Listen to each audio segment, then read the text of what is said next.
on, fam? What you know good? Hey, man, I am driving on my way to an appointment. I want to make use of the time and do another installment of Walkin and Talkin. I don't know if that's accurate, though, because I'm driving and talking. We'll do it. So just, pull up a seat right next to me, right here, and we'll get this conversation started. I'm releasing a book to my email subscribers entitled Expect the Catch. And it's all about stepping out on faith. Different situations in the Bible that depict stepping out on faith and expecting the catch and receiving the catch. Kind of like with Simon Peter out on the water with Jesus, and that big catch of fish that he gets because he obeyed Jesus, right? Well, this is part of that kind of a video explanation of one of the chapters in that book. And I'll start it off by talking about someone that's kind of a current day figure. What do you guys know about Osama bin Laden? If he was alive right now, I want you to think about this. If he was alive right now,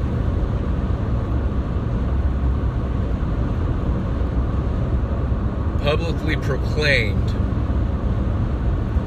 his conversion to Jesus, his conversion to Christ, and he went around preaching in churches in the United States.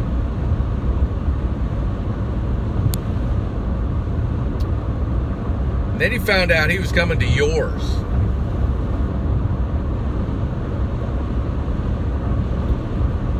What would your reaction be?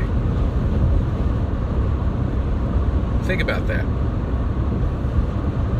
What would your reaction be? I imagine it's pretty close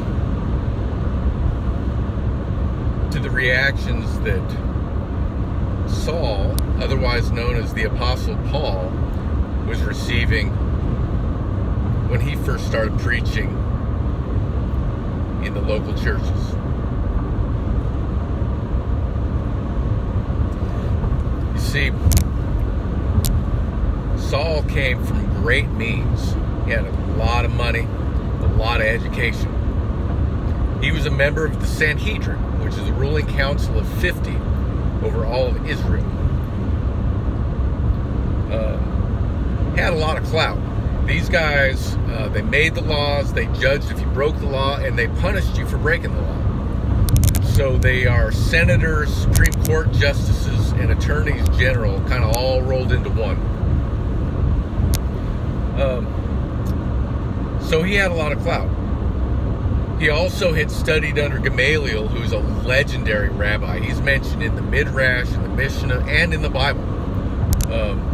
And studying under him would be like studying at Stanford or Yale or Harvard or something like that. So it cost a lot of money, more than likely. And he studied when he was a young man, so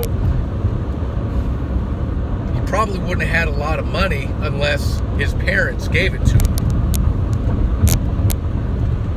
So he came from a family of money. He was also an educated elite of the time. And he's well known. You don't just send anybody, any Joe off the street to go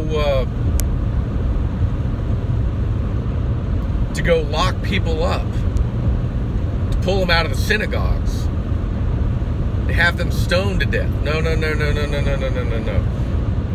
You have to have somebody who's known throughout Israel, and Saul was that.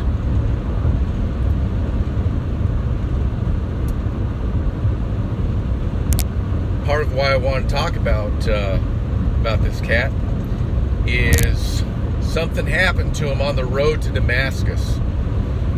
And we're on the road right now. So I figured that'd be kind of appropriate. There's a flash of light. He's knocked off his horse. Knocked off his high horse, right? And it's Jesus that's talking to him. Blinds him. Saul can't see a thing. And he's the only person who can hear Jesus talking to him. Why are you persecuting me? So Jesus sends Saul into town, and Saul is baptized.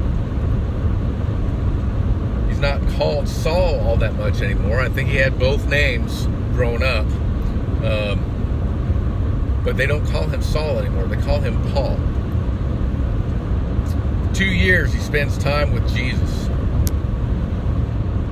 And then, what's he doing? He's running around preaching.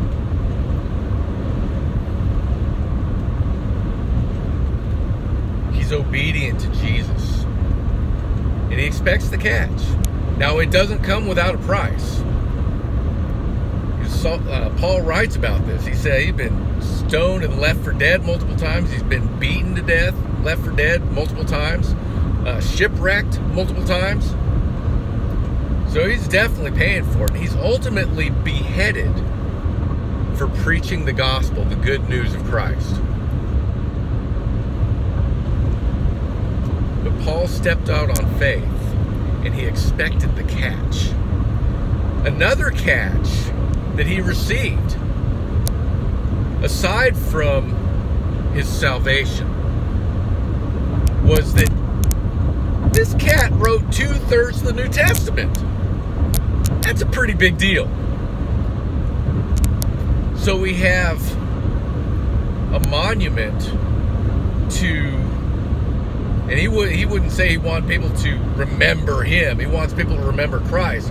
But man, Paul is memorable for his contributions, both to what he wrote and to his missionary journeys.